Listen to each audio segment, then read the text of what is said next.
When I was young, I had various Lego sets, and among them was a train set with blue rails and white traverses. The train carried 3 C-cell batteries in the second carriage, and it would run round and round the track, and I would run along it to change the rail track switches to control its path.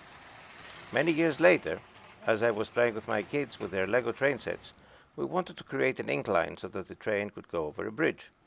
Since our space was finite, our dining table, and the train engine cannot negotiate steep inclines, it would need to make a sharp turn both on the way up and on the way down. Manually controlling the power to the engine via the Lego remote control proved, shall we say, challenging, and the possibility of a train falling off the table unthinkable. So I thought that a little bit of automation would be in order. In order to go up an incline with a sharp turn at the top, you need to go full throttle just before the start of the incline, and to slow down a little bit before the top so that the inertia of the train will take it to the top, but by then it will have slowed down in order to negotiate the turn. So we need to know the position of the train on the track. The technique used on real trains is straightforward. The track is partitioned into segments, and only one train can occupy a given segment at any time. If we are going to use the same principle on our Lego track, we need to have sensors that tell us which of the segments has a train in it. Moreover, if we have more than one train on our track, we would like to know which train is in which segment and how fast it is going.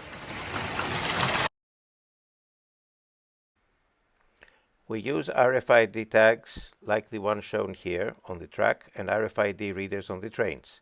As the train goes over a tag, it transmits the tag number to the iPad via BLE. The iPad collects the location of all the trains, and on the basis of this information it sends the appropriate commands to control the trains and switches and other elements of the train network. Here, the train passes over the tag and the iPad commands it to stop.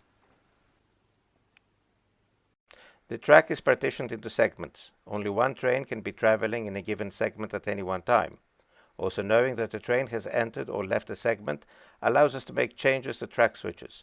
For example, when a train needs to be diverted to a station, we need to know when it has entered the segment before the switch leading to the station, so that we can change the position of that switch.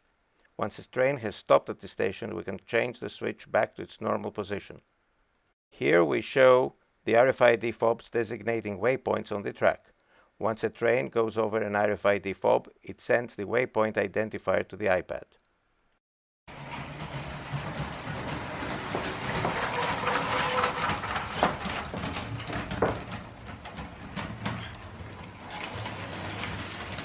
Here the blue-green train has slowed down for the turn, and as soon as it steps over the transponder, it accelerates for the straight line.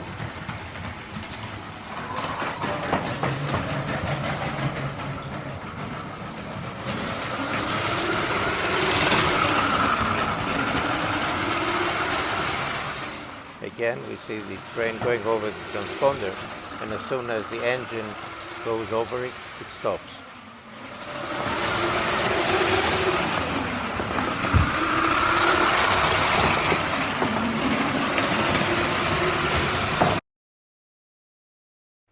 The train controller is the most complex element of the system, as it has to control the motor of the train, receive data from the RFID sensor, communicate with the iPad, and also control auxiliary devices such as lights. It uses an ESP32-based system connected to a specially designed daughter board containing the motor driver and its associated passive components and connectors for the various peripherals: motor, LED lights, RFID sensor. Both versions of Lego train motors are supported, powered up and powered function, as only the connecting cable needs to be changed. Since these motors require 9 volts, the daughter board also includes a regulator to provide the 5 volts for the controller. Finally, to save space, we replaced the Lego battery box with a rechargeable lithium-ion 9-volt battery. Our plan is to add the capability for the train to be recharged while it waits at the station. We investigated using the old Lego 9-volt rails and associated hardware for this connection, but clearances between the trains and modern track do not allow the use of this hardware. Here we see the RFID sensor located on the bottom of the train, below the train controller.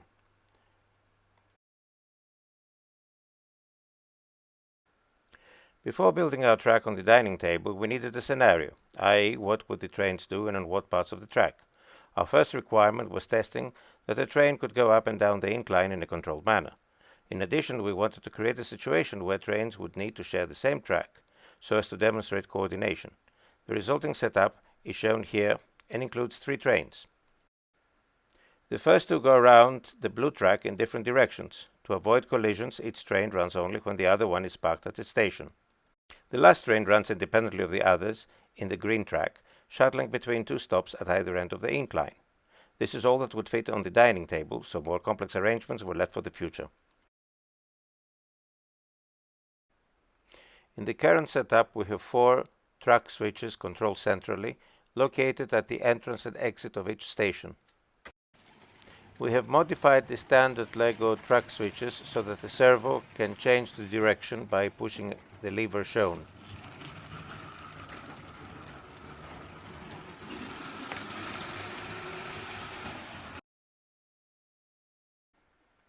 The track controller is connected to the track switches in the signaling tower via cables with 3 wires: power, ground, control. The track controller is an ESP32 based microcontroller connected to a PCA 9685 PWM interface driving the servos. Since everything requires 5 volt for their operation, we power the track controller via a USB power bank or a USB power brick. The PCA 9685 PWM interface handles the timing of the pulses sent to the attached servos, so the ESP32 does not need to deal with these aspects. The result is that we can accommodate at least 16 servos with one PWM interface. Additional PWM interfaces can be daisy-chained, but we haven't tried this. We integrated the track controller inside the small Lego building so that it blends with the rest of the setting. The cables, however, are visible. We also modified the signal on the signaling tower and the train lights to indicate that other elements in the system can be controlled.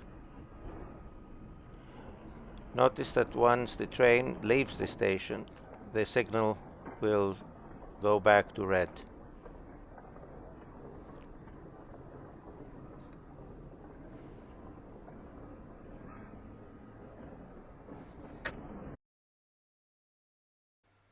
The ESP32 controller supports both Wi-Fi and low-power Bluetooth (BLE) for wireless communications. Due to power considerations, we're using BLE for the communications between the controllers and the iPad.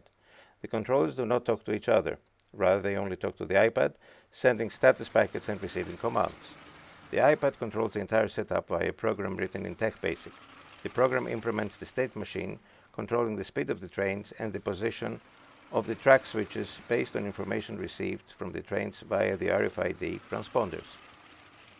This has the advantage that apart from the track switch cabling, the entire infrastructure is passive, i.e. no need for wiring. The display shown here shows the status of the trains and track switches. Normally, it runs the program and displays the status and commands. However, it also supports manual override by simply touching any of the buttons shown on the display.